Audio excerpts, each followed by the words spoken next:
Balikan po natin ang ating kasamahang si Ivan Mayrina para kumuha ng karagdagang detalye tungkol sa nangyaring pagsabog kanina sa loob po ng Fort Bonifacio sa Taguig City. Ivan?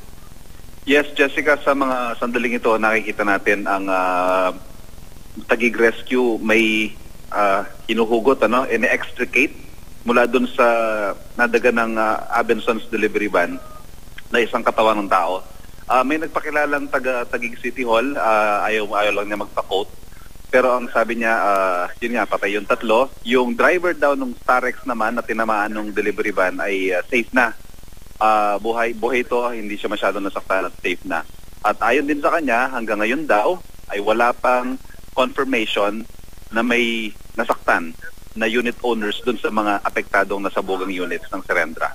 That is as of this time na nag-uusap tayo, pero again, this is a developing story at hindi pa natin na masabi kung final na itong detalyeng ito, nasilip din natin kanina, Jessica, sa lente ng ating camera, dun sa mismong unit na pinangyarihan ng pagsabog, nakita natin si NCRPO Director Espina at kausap niya yung bomb squad na sumusuyod ngayon dun sa unit.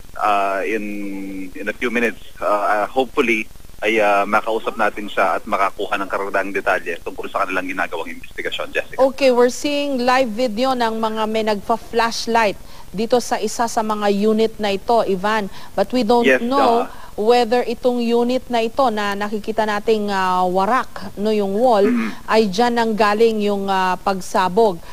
You mentioned bomb squad, but that's just about it. Hindi natin alam why they're there. It's just the bomb squad that's there. Hindi natin alam kung ano ang sanhi ng pagsabog na ito as of this time. Yes, hanggang ngayon nga wala pa tayong confirmation, Jessica. What we know, may nangyaring malakas sa pagsabog pero wala pang kumukumpirma sa atin kung ano ang naging sanhi ng malakas sa pagsabog na yon, Jessica. And as of now, all we know na ay yung tatlong pasahero ng Abençon's delivery van. Yun ang mga patay.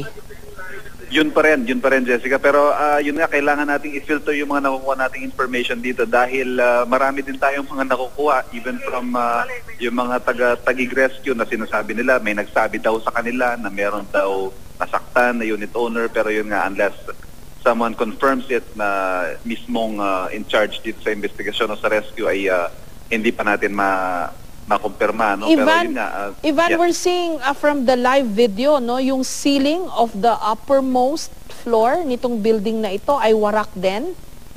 Yes, yun yung nabanggit natin kanina, Jessica, na yung mga upper 3 floors pa mula dun sa mismo pinaka-damage na unit na-damage din. So yung pinaka-kisame ng Jessica, sandali lamang, may pinapakita sa atin kasi yung cameraman natin, si Rene Maghari, na naka-zoom kasi tayo doon sa pinakataas. Yes. Topmost unit na ano ba itong nakikita mo, Kuya Ren? Mga investigador. Sa lahat ng levels na, Jessica, may mga nakikita na yung cameraman natin na mga investigador. So hindi lang yung mismong pinaka-damage unit ang sinusuyod nila, pati yung mga upper floors tinitignan na rin nila sa mga oras na ito. Pero Ivan, klaro sa kinaroroonan mo na yung unit na nafo-focus ng ating camera, yun ba yung pinaka-damaged? Oo, Jessica, at saka even from where I stand, yun talaga yung nakikita natin kasi yung iba, makikita mo lang sa loob, may mga parang magulo yung loob, parang niyog-yog.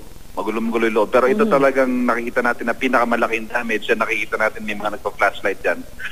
Talagang ito yung halatang nasabugan Makikita natin na totally damaged yung loob. But we don't know. Ang alam lang natin, visually, ayan yung pinaka-damage. But we don't know kung dyan nangyari yung explosion or yung pagsabog. Yes, Jessica. Pero yun nga ang ginagamit lang nating basis dito, yung visuals nga natin na nakikita natin, ito yung pinaka-damage. Pero hindi nga natin, yes, that is correct. Hindi tayo makasiguro na dito nga nangyari. Yung tinatawag na focal point ng mga bombero, yung pinagmulan mismo ng pagsabog. Okay. And wala ring indications of smoke or fire as a result of the explosion? Wala na, Jessica. In the last 1.5 hours na nandito tayo, actually wala tayong nakitang apoy, wala tayong nakitang usok sa unit na pinaka-damage o yung mga nadamay pang units. Wala. Ang nakita lang natin talaga yung mga basag-basag na salamin na nakakalat sa kalsada at yung mga na-damage na mga sasakyan sa tapat ng unit. Okay, and we also know at this point that the bomb squad ng anong police district ito, Ivan, ay nandiyan. But we don't know what caused this explosion or ito pong pagsabog na ito. Hindi pa rin natin na masabi yan, Jessica, at this point. Okay. Pero yun nga, yung mabase sa mga nakikita natin, mukhang yun ang direksyon na tinutumbok ng ating mga otoridad sa kanilang ginagawang investigasyon dito. Okay, Ivan, it's not, parang ang dapat siguro mag-advise tayo sa mga motorista, no, na that area should be avoided at this hour, tama ba? Oo, in fact, kung titignan natin yung ating Twitter feed, marami nagre-reklamo na matraffic na nga dito sa area, no? Lalo na yung northbound. Maliban dun sa Friday ngayon, Friday night ngayon, nakaraniwan ng matraffic, nagkaroon pa ng ganitong insidente.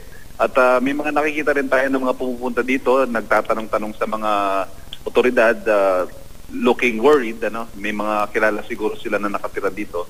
Pero sa mga wala naman home business dito sa The Fort, iwasan na nga po muna yung area dahil nagkaroon nga ng pagsabog dito at kinordon yung ilang mga kalsada. Okay. Maraming salamat, Ivan Mayrina.